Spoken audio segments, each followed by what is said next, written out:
So in the past, I've been known to delve into the murky and low-quality world of the low, no-budget 50s B-movie. In fact, most of, if not all of, the movies I've spoken about from the 50s have originated from Poverty Row or some variation thereof. But today, we look at something a little more mainstream. Now, we're not going to go mad and talk about something everyone knows about, but 1956's Earth vs. the Flying Saucers is a Columbia Pictures presentation and is probably better known to most B-movie fans than, say, The Mad Monster or Phantom from Space. It's kind of a gateway movie to schlock, a great way to test the water with someone who's maybe a strictly mainstream-only type, as it's a lot more accessible than some other good bad movies like, say, Manos the Hands of Fate or the works of Neil Breen. It's not a bad movie particularly, but it's definitely on the campier end of the spectrum, and with it having a much larger budget than some of the incredibly rickety productions to squirt out of this era, it's been able to maintain a semblance of quality about it that its lesser peers just really couldn't compete with. Believe it or not, despite being an avid schlock and art house admirer now for a number of years, this was actually my first viewing for this movie. But with the Horror Channel in the UK deciding to spend the entirety of its Easter weekend this year screening nothing but B-movie classics such as The Giant Claw, The Incredible Shrinking Man and 20 Million Miles to Earth, none of which that I'd seen either, I decided to take the opportunity to do some much-needed brushing up on these more well-known Atom-Age classics. And I came away pretty pleasantly surprised, for the most part. Earth vs. the Flying Saucers opens with a slow pan through space as a narrator explains that since the beginning of time, UFO sightings have been commonplace.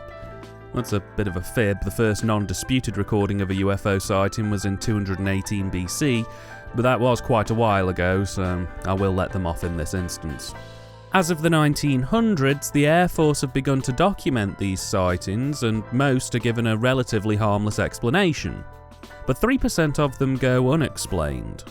That's when we're then introduced to fresh-faced newlyweds Dr. Russell Marvin and his wife Carol. The pair are heading to a space centre to monitor the launch of a satellite, one of 12 satellites that are set to be in orbit around the Earth in order to monitor and study atmospheric conditions in order to aid man's attempts to master space travel. They've already sent 10 into orbit at this point, and we join them just as they're about to launch the 11th. However, while en route they have a close encounter with a flying saucer, and while initially dismissing it, it's revealed that Carol had accidentally left a reel-to-reel tape recorder running in the backseat of her car, and it captured the sound of the saucer hovering by along with some other garbled noises. They decide to more formally investigate this later, but for now they head over to the rocket launch. At this point, Carol's father, a senior general in the military, calls the base to ask whether the rocket launch could be halted, as there's something he really needs to raise with the pair.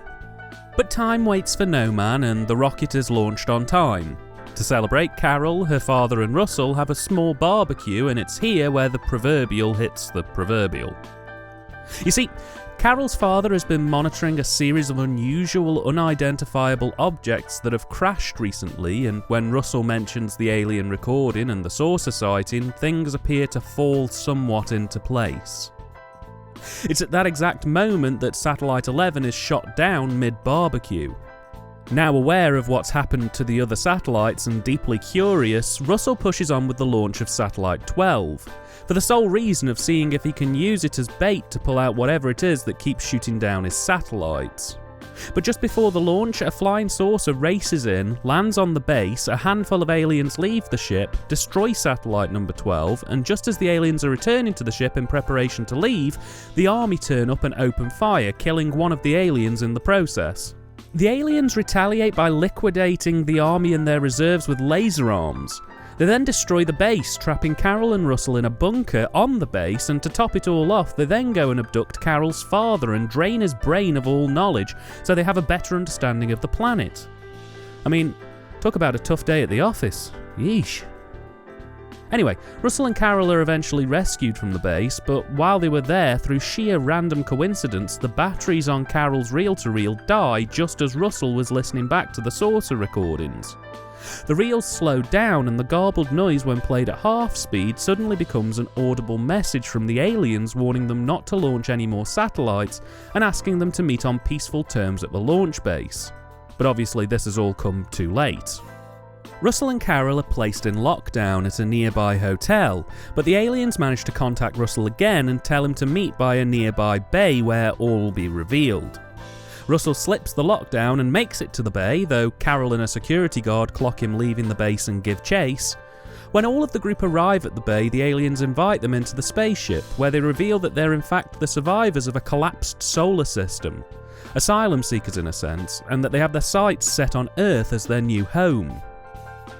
Now, they don't want to invade because it would be too time and resource consuming, though they could in theory do it relatively easy. No, they would prefer a form of stealth infiltration. Basically, they wish to meet with the world's key leaders and explore the options of having the Saucer people cohabit on Earth, though they aren't exactly accommodating for any humans who happen to live anywhere that they want to live. Dr. Marvin and the group are hesitant about all of this and try to explain that getting all of the world leaders to agree to one meeting in one location at the same time might be difficult. But the aliens don't entirely understand. They do accept that it might be difficult, but they basically say, well, tough, make it happen. It's also revealed to Carol that her father is now effectively a jellyfish because part of the draining of his brain for information about the planet basically means he's now permanently lobotomized. So, cheery stuff. So Dr. Marvin, his wife, and the security team head back to the army base to speak to the military about the best course of action to take. And honestly, I don't want to spoil any more of this movie, as from here on in, every reason you should check this film out pretty much happens one scene after another. I mean, I think most of us watching it at this point are aware of the third act saucer finale because it was lifted and used to death in the 80s and 90s when transformative works were a big thing and cinematic recycling was vogue. But this final act and a half, oh boy, it's total sci-fi goodness at its best. I've pretty much talked you through the first act and a half of this movie, and I've chosen to do that because while this script is pretty well written from a dialogue perspective, the pacing and plot elements up until the final act are a little bit stuttery at times. The one thing that really jumped out at me is the narrative trope they chose to use where our characters will encounter a problem that'll take at least a few days to sort out, and then we either fade down to black or have a montage of clips showing the passage of time, and then it's suddenly a few days later. The only reason they do this is to kill time, really, and to pad the movie out. But they do this at least 3 times, which is just absurd. Doing it once is fine. Twice is a push. There are more instances where they do this, but they're a little more debatable. But 3 times is just way too much. Every time they do this, it's like the scripts applied the handbrake as we stop the pacing and action just so that a scientist can build a weapon, or so that time can pass to add emphasis to the Marvins being trapped in the military bunker. It really breaks up the flow and, well, it was really annoying to me. It's not so much that they do it, though that is quite annoying in and of itself, it's more that they feel the need to say something to the effect of, this'll take at least 4 or 5 days to sort out. Because exclaiming it doesn't justify it. The third act really picks up the pace, and as far as iconic sci-fi goes, the script is punchy, effective, minimal on the dialogue and heavy on the action. It gets the job done. And I would say that from the moment that Russell and his fellow scientists decide to test out an electromagnetic weapon on a parked saucer in the second act, right through to just before the final sequence, it's pretty much all gold and definitely worth checking out. In fact, the only issue I had with the third act is that they went down the Universal horror movie route of tacking on an extra sequence just before the end of the film that's supposed to artificially add on a happy ending, when the actual thrust and action of the film ended in the sequence just before it. Without that artificial end sequence, the film ends pretty conclusively, but with just enough openness around the characters' futures to leave things a little bit vague. It's a bit of a challenging but satisfying end to the story that probably would have got audience goers at the time talking as the credits rolled. But then Columbia tack on this fake end where they really drive home the fact that everything's either great or going to be great imminently, and that there's nothing to worry about, and that the world is a bright and lovely place, and it just ruins the mood of the film. While it's not quite as bad as They All Wake Up and It's a Dream, it's still pretty annoying, and it adds nothing to the story. If anything, it only goes to subtract from the impact of what was a really solid third act finale. It's a bit strange, really, that this script has such amateur mistakes in it in terms of pacing in the first half, because the pedigree of the scriptwriters involved is actually really impressive. Kurt Siodmak, probably murdered that name pronunciation by the way, was a scriptwriting master from horror's golden age. How good was he? Well, he wrote the script for a small Universal horror movie called The Wolfman. Not only for the script, but for the creation of the character itself. He's still credited for that to this day. He also wrote The Invisible Man Returns, not only one of the best sequels to one of the best Universal monster movies, but one of the best Vincent Price movies, and one of the best sci-fi horror movies of that decade in general. While yes, it's also true that he did write Frankenstein Meets the Wolfman and House of Frankenstein, two movies that feel like someone hit a bar all night and then decided to write a script via Mad Libs. They're bad movies, fight me. He still had a really solid and varied scriptwriting career, and unfortunately he died in the year 2000 at the age of 98. Also on hand we had Bernard Gordon and George Worthing Yates. This was Bernard's first science fiction adaptation, but he would later go on to adapt The Day of the Triffids. He has a fairly varied career, but nothing that immediately jumped out at me. Yates, by contrast, is a B-movie legend. He pretty much wrote a massive chunk of the Atom Age classics, with titles including Them, Earth vs. the Spiders, and War of the Colossal Beast, amongst many, many, many more. Unfortunately, Yates would pass away in 1975 at the age of 73, and Gordon would pass away in 2007 at the age of 88. From a direction perspective, it's pretty solid for the time. I mean, this film isn't really pushing the envelope of 50s cinema much in terms of actor or location-based direction, but it's still very much a case of actors stand on a set or soundstage in a head and shoulder shot while talking at a slight angle so they're vaguely but not completely facing the camera, and on a rare occasion they may move around the set. Shots don't really have much in the way of depth to them. Most shots with dialogue tend to be quite tight head and shoulder shots or two-person shots, and that's about it. Filmmakers at the time were still feeling out the landscape of what they could and couldn't get away with audiences, and studio movies more than any other genre were particularly restricted with just how much they could test those waters. This is a very safely shot film for the most part, and that's fine. It's just not totally gripping to me. There are some nice moments, they've used lighting quite well, particularly in the scenes around the hotel for added mood during the lockdown, and in sequences on the spaceship to make it feel extra alien, but for the most part, it's very by the numbers. Same goes for the cine too, really, with the exception of the final act, which at this point may as well be ring-fenced for how little criticism I can level at it. There's not really a lot here. It's not bad by any stretch, and there is the odd glimmer of hope here and there, but for the most part the first two acts are relatively flat affairs. The practical effects do spice things up a little bit, but not taking them into the equation, you're pretty much looking at the most basic scene structures here. Establishing shot, close-up of establishing shot, location within the establishing shot, pan in or cut to a character, wide of character, close-up of character, second character enters the frame, head and shoulder shot style conversation between the two characters, two-shot next scene. Over and over again. There are a couple of interesting shots on the alien spaceship, but yeah, that's about your lot. This movie was directed by Fred F. Sears, an actor-director with 77 acting credits and 54 directing credits. While he mainly stuck to westerns and wartime movies, Fred would only really dip his toe into the sea of sci-fi a handful of times. And the only other notable science fiction movie he helped direct was The Giant Claw, a creature feature that lives on in infamy. But that one's for another day. Fred would pass away in 1957, just 12 months after this film was released at the age of 44. On the performance front, It's pretty flat, to be honest. The only standout performances that immediately sprung to mind are Joan Taylor as Carol Marvin, who, while still a little too pigeonholed into the stereotypical housewife role, does have a few really nice moments where she gets to be a strong female role model. I mean, I'm maybe clutching at straws a bit there because she still gets to scream and flail a fair bit, but there are a few gleaming moments dotted throughout. Maurice Ancram also has a few good moments as the General, both in his unlobotomized and lobotomized forms. I'll be honest, he plays lobotomized really well. But even though he's only in it for a few scenes, when he does turn up, he's very natural and quite good fun to sit and watch. Plus, he has one of the best scenes in the movie, which is towards the end.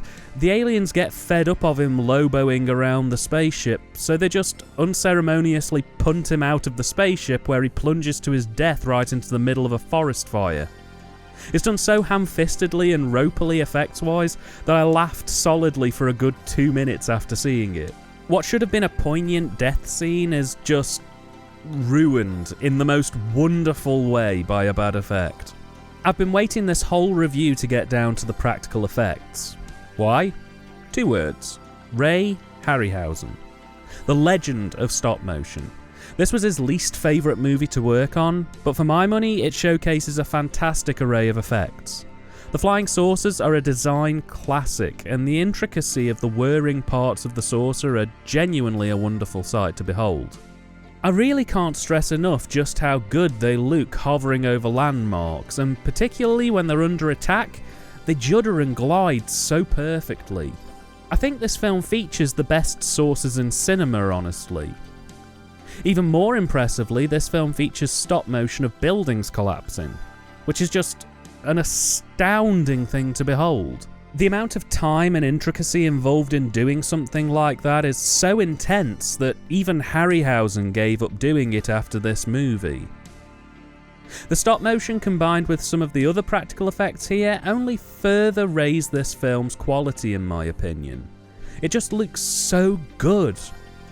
The aliens' force field effect and their laser liquidation effects all keep the audience invested until the astounding final battle finale that's worth the price of admission alone.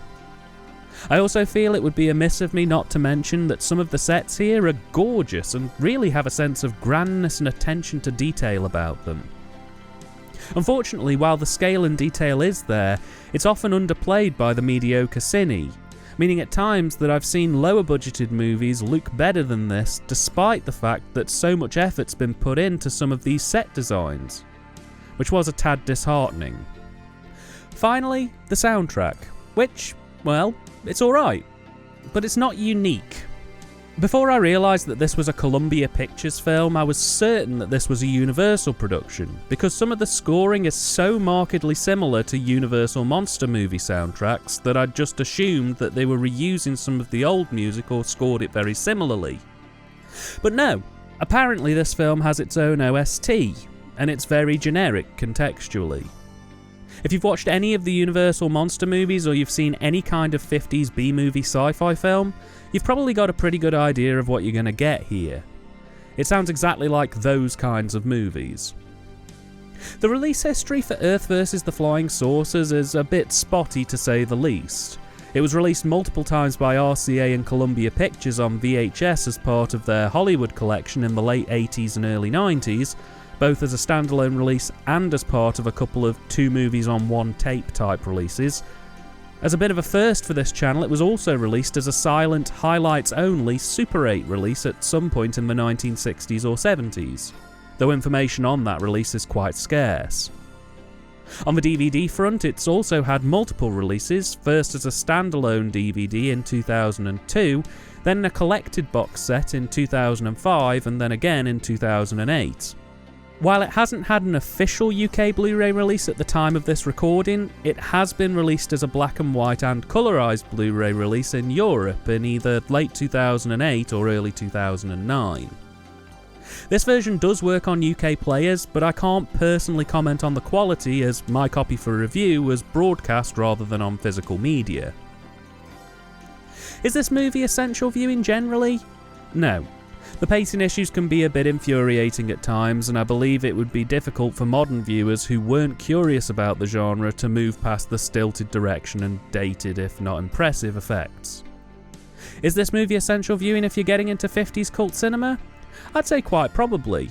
I've been watching B-movies for years, but ticking this and a few others off my list quite recently has helped me with a better understanding of where some of the grifters and lower budget studios nicked some of their better ideas from.